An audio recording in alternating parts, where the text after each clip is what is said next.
Hello guys, स्वागत है आपका मेरे यूट्यूब चैनल पर।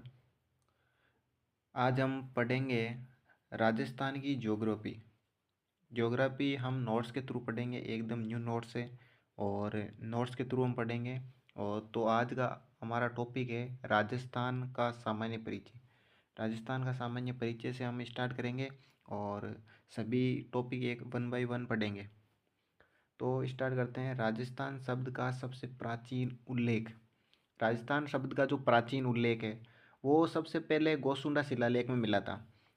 गोसुंडा शिलालेख चित्तौड़गढ़ से मिला था और ये 532 ईस्वी में मिला था, विक्रम संवत 599। और इसमें जो शब्द का उल्लेख मिला था वो है राजस्थानी है। और दूसरा जो इम्पोर्टेंट शिलालेख है वो है बसंतगढ़ का शिलालेख। इसका संबंध है सिरोही से। सिरोही से संबंध है और ये 625 ईस्वी का है। इसके अंतर्गत राजस्थानीय द्वितीय शब्द का उल्लेख मिलता है। तो ये दोनों शिलालेख जो राजस्थान की जानकारी देते हैं, यानी कि जो प्राचीन उल्लेख है जो राजस्थान शब्द की जानकारी देते हैं वह दोनों है, यानी कि ये गोसुंडा शिलालेख और बसंतगढ़ शिलालेख। गोसुंडा शिलालेख याद रखना चित्तौड़गढ़ का है और बसंतगढ़ शिलालेख सिरोही का है। बसंतगढ़ में राजस्थानी द्वितीय शब्द का मिलता है और राजस्थानीय शब्द का शिलालेख गोसुंडा में मिलता है। आगे बढ़ते हैं दोस्तों। आगे राजस्थान का नामकरण, आगे पढ़ते हैं राजस्थान का नामकरण। राजस्थान का नामकरण में हम पढ़ते हैं प्राचीन समय में राजस्थान को क्षेत्रीय नामों से पुकारते थे। प्राचीन समय में राजस्थान को क्षेत्रीय नामों से पुकारते थे। जैसे योध्य प्रदेश के अंतर्गत गंगानगर, हनुमानगढ़, अनूपगढ़। गंगानगर, हनुमानगढ़ और अनूपगढ़ योध्य प्रदेश के अंतर्गत आते थे। और अगला आता है जांगल प्रदेश। जांगल प्रदेश के अंतर्गत आते थे बीकानेर, नागौर और फड़ौदी। बीकानेर, नागौर और फड़ौदी ये आते थे जांगल प्रदेश के अंतर्गत। अगला आता है मांड प्रदेश, जिसे वल प्रदेश के नाम से भी जाना जाता है। मांड प्रदेश जैसलमेर को कहा जाता है। मांड प्रदेश जैसलमेर। और शेखावाटी, अगला आता है शेखावाटी। शेखावाटी के अंतर्गत सीकर, चूरू, झुंझुनू और नीम का थाना आ जाता है। अहि छतरपुर, आगे आता है अहि छतरपुर। अहि छतरपुर नागौर। अहि छतरपुर के अंतर्गत नागौर आता है। और नागौर का जो प्राचीन नाम है वो अहि छतरपुर भी है, ये याद रखना है। अगला आता है मारवाड़। मारवाड़ प्रदेश के अंतर्गत नागौर आता है, जोधपुर आता है, जैसलमेर आता है, बाड़मेर आता है, बालोतरा आता है, सांचौर आता है, जालोर आता है, पाली आता है। इन जिलों का नाम याद रखना है मारवाड़ के अंतर्गत, यानी कि जो पश्चिमी एरिया है वो मारवाड़ के अंतर्गत आ जाएगा। अगला आता है अहिरवाटी। अहिरवाटी के अंतर्गत अलवर आ गया। और अलवर का जो हरियाणा से सीमा से लगता क्षेत्र है, अलवर का जो हरियाणा हरियाणा सीमावर्ती क्षेत्र है वो आता है अहिरवाटी के अंतर्गत। और अगला आता है आपके राठ प्रदेश। राठ प्रदेश यानी कि अलवर का जो उत्तरी भाग है, यानी कि अलवर का उत्तरी भाग, उत्तरी अलवर यानी कि उत्तरी अलवर यानी खेरतर और तिजारा। खेरतर और जो तिजारा का क्षेत्र है वो आ जाएगा राठ प्रदेश के अंतर्गत। और मेवात प्रदेश अलवर, भरतपुर, डीग।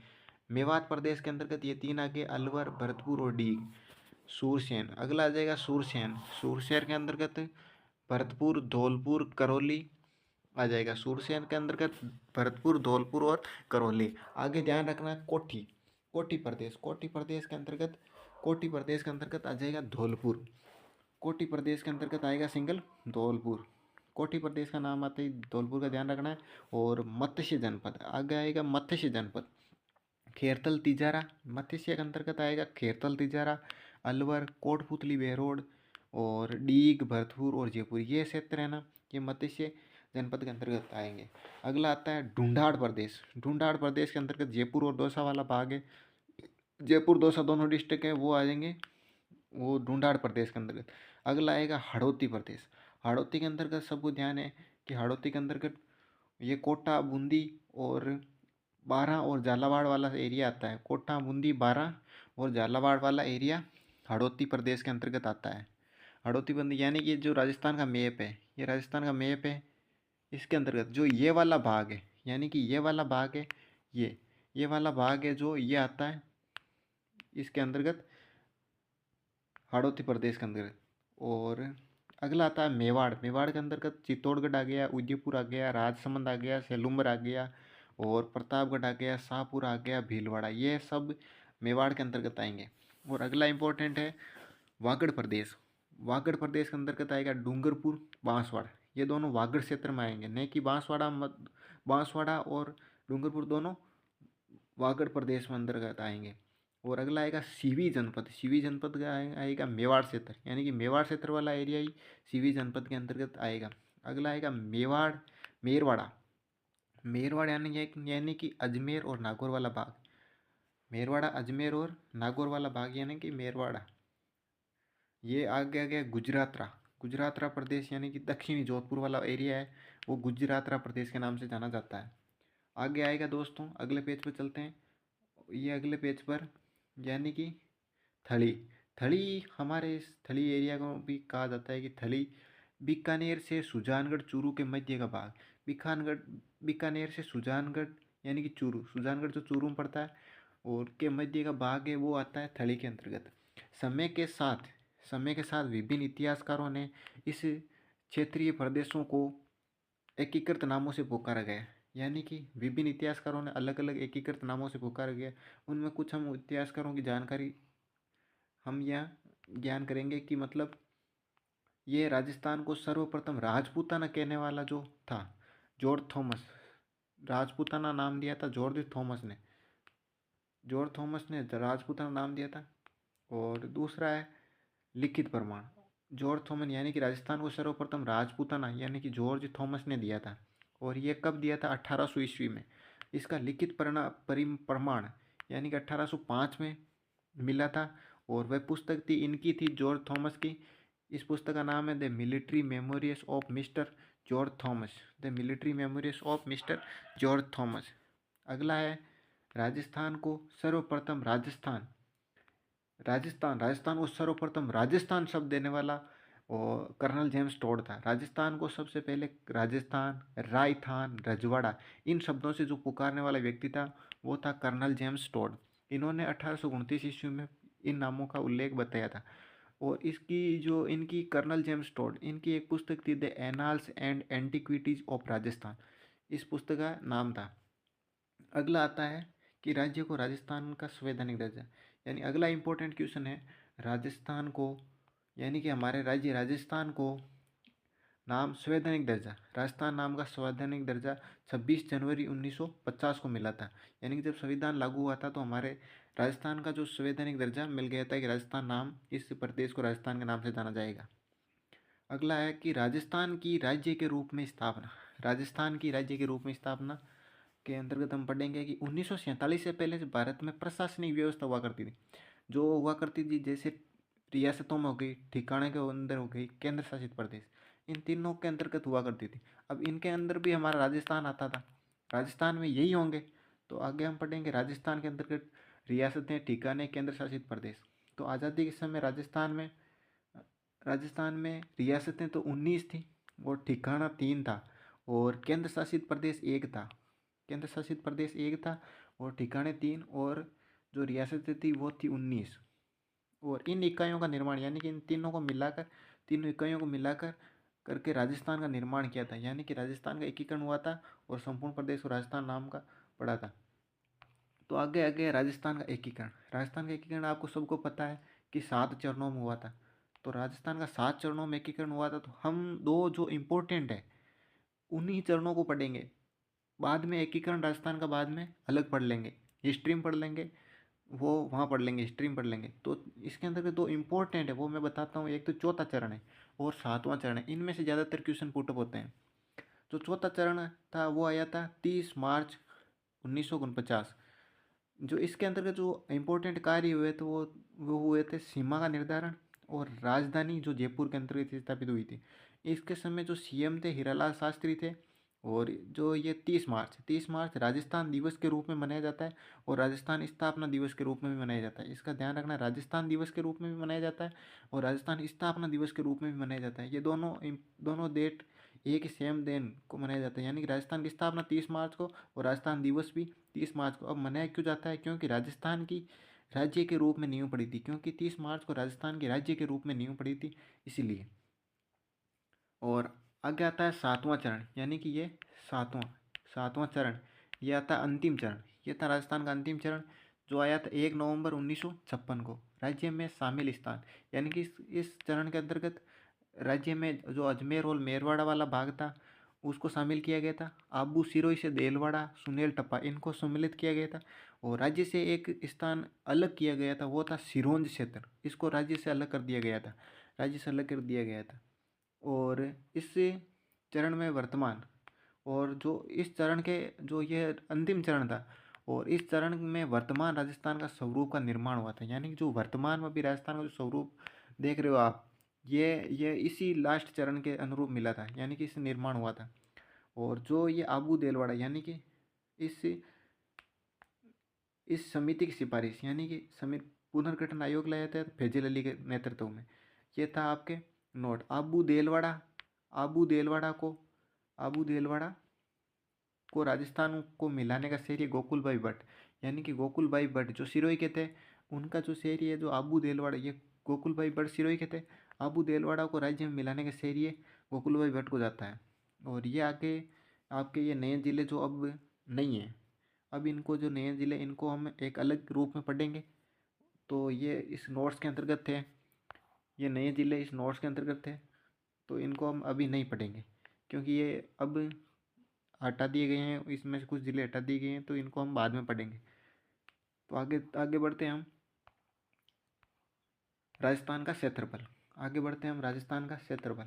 राजस्थान का क्षेत्रफल है 3,42,239 वर्ग किलोमीटर। अगर मील में पूछ लिया जाता है तो 1,32,139 या 40 वर्ग मील। ये ध्यान में रखना है कि 3,42,239 वर्ग किलोमीटर राजस्थान का क्षेत्रफल है। और राजस्थान में क्षेत्रफल की दृष्टि से 10.41%, यानी कि 10.41% जो राजस्थान का एरिया है क्षेत्रफल की दृष्टि से, इतना भाग राजस्थान का है। और राजस्थान में जो क्षेत्रफल की दृष्टि से भारत में राजस्थान का प्रथम स्थान है, क्षेत्रफल की दृष्टि से भारत में प्रथम स्थान रखता है वो राजस्थान रखता है। लेकिन 1 नवंबर 2000 से पहले जो एमपी था, यानी कि मध्य प्रदेश था, वो पहले प्रथम स्थान पे था राजस्थान, यानी कि मतलब इस क्षेत्रफल की दृष्टि से प्रथम स्थान मध्य प्रदेश का था। लेकिन 1 नवंबर 2000 के बाद एमपी से छत्तीसगढ़ का अलग निर्माण हुआ था, यानी कि एमपी के दो भाग कर दिए गए जिसमें छत्तीसगढ़ का निर्माण कर दिया गया। तब एमपी दूसरे स्थान पर आ गया था और राजस्थान प्रथम स्थान पर आ गया था। यहाँ लिखा है कि मतलब नोट 1 नवंबर 2000 से पहले ये क्षेत्र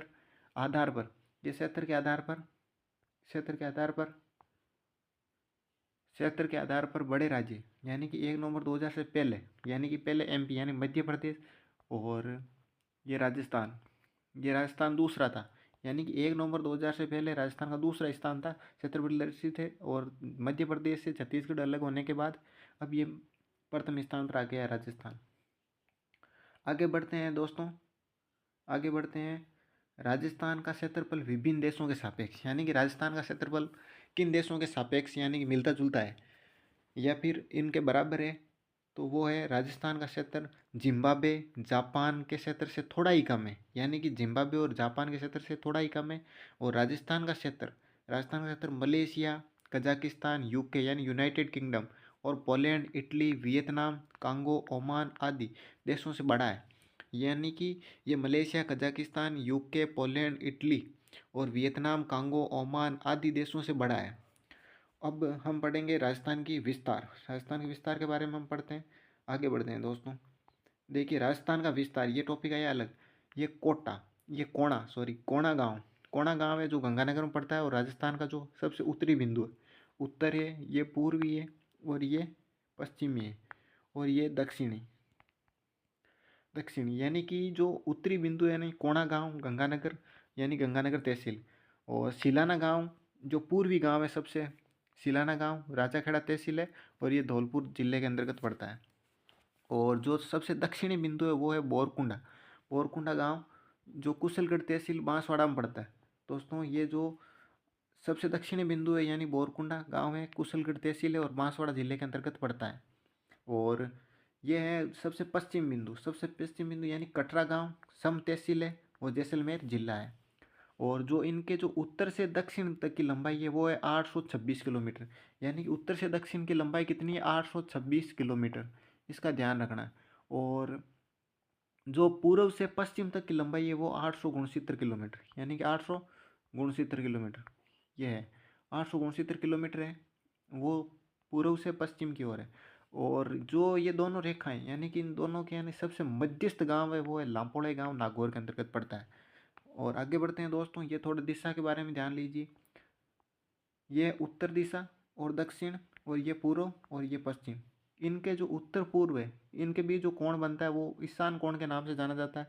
और जो दक्षिण पूर्व इनके मध्य जो कोण बनता है वो आग्नेय कोण के नाम से जाना जाता है। और जो दक्षिण और पश्चिम इनके मध्य जो कोण बनता है, दक्षिण और पश्चिम के मध्य कोण बनता है वो है नैऋत्य कोण। और उत्तर और पश्चिम के मध्य जो कोण बनता है वो है वायव्य कोण। इन कोणों का ध्यान रखना है दोस्तों। और इनका बहुत आगे स्थिति विस्तार के बारे में पढ़ेंगे तो इनका बहुत काम आएगा। तो स्थिति, राजस्थान की स्थिति अक्षांश और देशांतर के रूप में हम पढ़ते हैं दोस्तों। अक्षांश, अक्षांश रेखाओं के अनुसार ये ए नंबर टॉपिक है। अक्षांश रेखाओं के अंतर्गत यानी उत्तरी गोलार्ध, ये राजस्थान का उत्तरी गोलार्ध है। यानी कि ये पृथ्वी है, ये पूरी पृथ्वी है, यहाँ राजस्थान स्थित है। ये राजस्थान है अक्षांश उत्तरी गोलार्ध, यानी कि राजस्थान उत्तरी गोलार्ध में स्थित है। अतः भारत, ये राजस्थान उत्तरी गोलार्ध में स्थित है। और देशांतर के अनुसार देखें, ये देशांतर रेखा है, इसके अनुसार देखें तो ये राजस्थान पूर्वी गोलार्ध में स्थित है। राजस्थान पूर्वी गोलार्ध में स्थित है। आगे बढ़ते हैं, राजस्थान की गलोबीय स्थिति। राजस्थान की गलोबीय स्थिति देखें उत्तरी पूर्वी गोलार्ध, यानी कि राजस्थान की गलोब में स्थिति उत्तरी पूर्वी गोलार्ध यानी ईशान कोण के अंतर्गत है। और विश्व एवं महाद्वीप के सापेक्ष स्थिति, विश्व एवं महाद्वीप के सापेक्ष स्थिति, विश्व के उत्तर पूर्व की ओर है यानी कि ईशान कोण में। और महाद्वीप के सापेक्ष दक्षिण पश्चिम यानी कि नैऋत्य कोण के अंतर्गत है। और भारत के सापेक्ष यानी कि अगर भारत के सापेक्ष राजस्थान की स्थिति देखें तो यह है उत्तर पश्चिम की ओर, ये उत्तर पश्चिम की ओर और वायव्य कोण के अंतर्गत है। आगे आगे दोस्तों, अक्षांशीय स्थिति। अक्षांशीय स्थिति, राजस्थान के अक्षांशीय की स्थिति है 30 डिग्री 12 मिनट से 23 डिग्री 3 मिनट तक। और ये गंगानगर से 30 डिग्री 12 मिनट। और जो बांसवाड़ा में बनाती है वो है ये है 23 डिग्री 3 मिनट। अक्षांशीय स्थिति पर आधारित प्रश्न, यानी कि अब अक्षांशीय स्थिति पर आधारित अक्षांशीय विस्तार है 30 डिग्री 12 मिनट से 23 डिग्री 3 मिनट। यानी कि इनके जो मध्य अंतर है 7 डिग्री 9 मिनट का अंतर है। आगे बढ़ते हैं दोस्तों, ये दो चित्र बनाए हुए हैं इनके थ्रू समझो।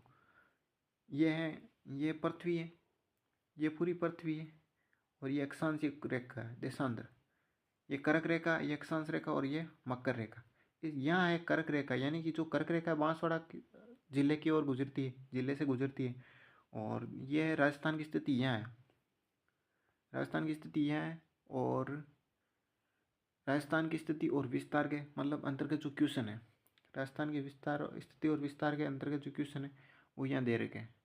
यानी कि राज्य में सूर्य की लंबवत, राज्य में सूर्य की लंबवत विकिरणों वाला जिला राज्य के अंतर्गत। अब इन इम्पोर्टेंट क्वेश्चन है, जो ये बहुत इंपॉर्टेंट क्वेश्चन है, इनमें से ही क्वेश्चन एक दो आते रहते हैं या फिर अलग अलग एग्जामों में आए हुए क्वेश्चन है। राज्य में सूर्य की लंबवत विकिरणों वाला जिला, यानी कि राज्य में सबसे जो लंबवत किरणें पड़ती है सूर्य की वो पड़ती है बांसवाड़ा। और राज्य में सूर्य की सबसे तिरछी विकिरणों वाला जिला, सबसे तिरछी विकिरणों वाला जिला है वो है गंगानगर। यानी कि राजस्थान की ये है स्थिति, यहाँ गया बांसवाड़ा और यहाँ गया गंगानगर। यानी कि जो लंबवत पड़ेगी सूर्य की किरणें वो पड़ेगी बांसवाड़ा, और सबसे तिरछी पड़ेगी वो पड़ेगी श्री गंगानगर पर। राज्य में सौर विकिरणों का सर्वाधिक तिरछापन किस तिथि को होता है, यानी कि मतलब जो जो 22 दिसंबर की डेट है उसके जो उस दिन यानी राजस्थान में सबसे सर्वाधिक तिरछापन पड़ता है राजस्थान में। और राज्य में सूर्य की सबसे कम तिरछी रेखाएं 21 जून को पड़ती है, ये रही 21 जून, आंसर 21 जून। अगला क्वेश्चन है दोस्तों, अगला क्वेश्चन नंबर 5। राज्य राज्य में सौर विकिरणों का तिरछापन बढ़ता है, यानी कि राज्य में सौर विकिरणों का तिरछापन बढ़ता है बांसवाड़ा से गंगानगर की ओर जाने पर। यानी कि बांसवाड़ा से गंगानगर की ओर जाने पर राज्य में दक्षिण से उत्तर की ओर जाने पर, यानी कि दक्षिण से उत्तर की ओर जाने पर, सूर्य के उत्तर से दक्षिण की ओर जाने पर इनके तिरछापन बढ़ता है। देखो बांसवाड़ा से अगर गंगानगर की ओर जाओगे तिरछापन बढ़ेगा, और राज्य में दक्षिण से उत्तर की ओर जाओगे तो तिरछापन बढ़ेगा। और सूर्य के उत्तर से दक्षिण यानी कि सूर्य के उत्तर के दक्षिण की अगर ओर जाओगे तो भी तिरछापन बढ़ेगा। अगला क्वेश्चन है, राज्य में सौर विकिरण और यानी 21 जून से 22 दिसंबर तक, यानी 21 जून से 22 दिसंबर तक तिरछापन बढ़ता है। और राज्य में सौर विकिरणों का तिरछापन घटता है। अब घटता कब है, अगला क्वेश्चन है कि सौर विकिरणों का जो तिरछापन है कब घटता है। अब देखते हैं कि गंगानगर से अगर बांसवाड़े की ओर जाओगे, गंगानगर से अगर बांसवाड़े की ओर जाओगे तिरछापन घटेगा, और उत्तर से दक्षिण की ओर जाओगे जाओगे तो तिरछापन घटेगा। और सूर्य के दक्षिण से उत्तर की ओर, यानी कि सूर्य से दक्षिण से उत्तर की ओर जाने पर तिरछापन घटेगा। और 22 दिसंबर से 21 जून तक की तिरछापन घटेगा। अगला क्वेश्चन है, राज्य में सर्वाधिक सूर्य ताप वाला जिला। राज्य में सर्वाधिक सूर्य ताप वाला जिला है, यानी कि सबसे ज़्यादा सूर्य का ताप बांसवाड़ा। राज्य में सर्वाधिक सूर्य ताप वाला जिला बांसवाड़ा है, बांसवाड़ा। अगला क्वेश्चन नंबर 8 है, राज्य में न्यूनतम, राज्य में क्वेश्चन नंबर 8, राज्य में न्यूनतम ताप वाला जिला। राज्य में न्यूनतम ताप वाला जिला है वो है गंगानगर। और अगला क्वेश्चन 9, राज्य में सर्वाधिक सौर ताप वाली तिथि। राज्य में सर्वाधिक सौर ताप वाली तिथि 21 जून। राज्य में सबसे ज़्यादा सौर ताप, यानी सबसे ज़्यादा ताप इस 21 जून को पड़ता है। और अगला क्वेश्चन है 10, राज्य में न्यूनतम सौर ताप वाली तिथि। राज्य में न्यूनतम सौर ताप वाली तिथि है वो है 22 दिसंबर। और राज्य में ताप की मात्रा बढ़ती है। राज्य में ताप की मात्रा कब बढ़ती है, इसका जो हम देखते हैं कि मतलब गंगानगर से बांसवाड़ा की ओर राज्य में ताप की मात्रा कब बढ़ती है। गंगानगर से अगर बांसवाड़े की ओर जाओगे, गंगानगर से अगर बांसवाड़ा की ओर जाओगे तो गंगानगर से बांसवाड़े की ओर जाने पर ताप बढ़ता है। और राज्य में उत्तर से दक्षिण की ओर जाओगे तो ताप बढ़ेगा। सूर्य के दक्षिण से उत्तर की ओर जाने पर ताप बढ़ता है। और 22 दिसंबर से 21 जून, 22 दिसंबर से 21 जून के में की ओर जाओगे, 22 दिसंबर से 21 जून तक ताप बढ़ता है। और यह ताप मतलब राज्य में ताप घटता कब है, इसका उल्टा कर देना। गंगानगर नहीं, बांसवाड़ा से अगर गंगानगर की ओर जाओगे तो ताप घटेगा। और राज्य में दक्षिण से उत्तर की ओर जाओगे तो ताप घटेगा। और सूर्य के उत्तर से दक्षिण की ओर जाओगे तो ताप घटेगा। इनका ध्यान रखना है। तो आज के लिए इतना ही, आज के लिए इतना ही दोस्तों। और चैनल को सब्सक्राइब कर देना। और अगला वीडियो मैं जल्दी लाऊंगा आपके समक्ष।